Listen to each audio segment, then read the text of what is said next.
16 মিনিটে জোড়া গোল খেয়ে হার, তারপরেও মুখে হাসি ইস্টবেঙ্গল কোচের।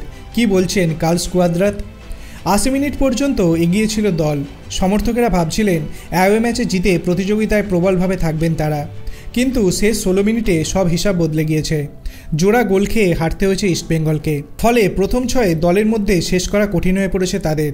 কিন্তু এখনও হতাশ হতে নারাজ কার্লস কুয়াদ্রাত।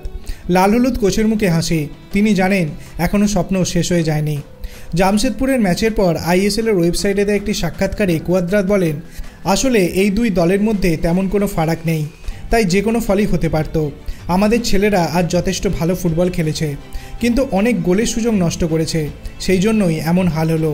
আমরা ম্যাচের পরিকল্পনা অনুযায়ী খেলছিলাম, আমাদের দল বেশ ভালো খেলেছে, দলের জন্য ছেলেরা সব কিছুই করেছে, তাই ওদের পারফরমেন্স নিয়ে আমি কিন্তু খুব খুশি।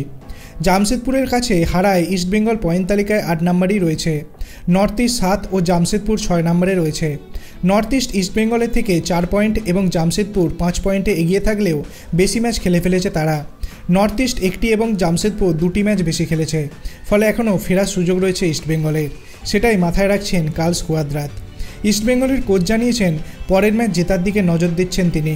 কুয়াদ্রাত বলেন, অবশ্যই আমাদের সেরা 6 যাওয়ার বাস্তব সম্ভাবনা এখনও রয়েছে, তবে যে জন্য আমাদের আরও ভালো খেলতে হবে, প্রতিপক্ষ হিসাবে আরও কঠিন হয়ে উঠতে হবে, কঠিন ম্যাচগুলো জিততে হবে। যেমন গতকাল নর্থ ইস্ট জিতল গোয়ার বিরুদ্ধে। এর থেকেই বোঝা যায় যে এই লিগে যে কোনো দল যে কোনো প্রতিপক্ষকে হারাতে পারে, আমাদেরও সেই রকম জয় পেতে হবে।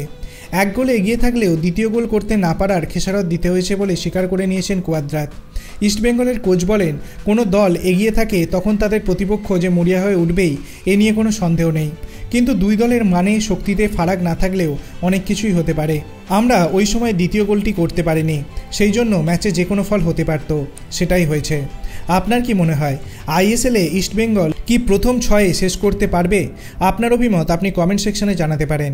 ভিডিওটি ভালো লাগলে লাইক করবেন, চ্যানেলটিকে সাবস্ক্রাইব করতে ভুলবেন না। ধন্যবাদ।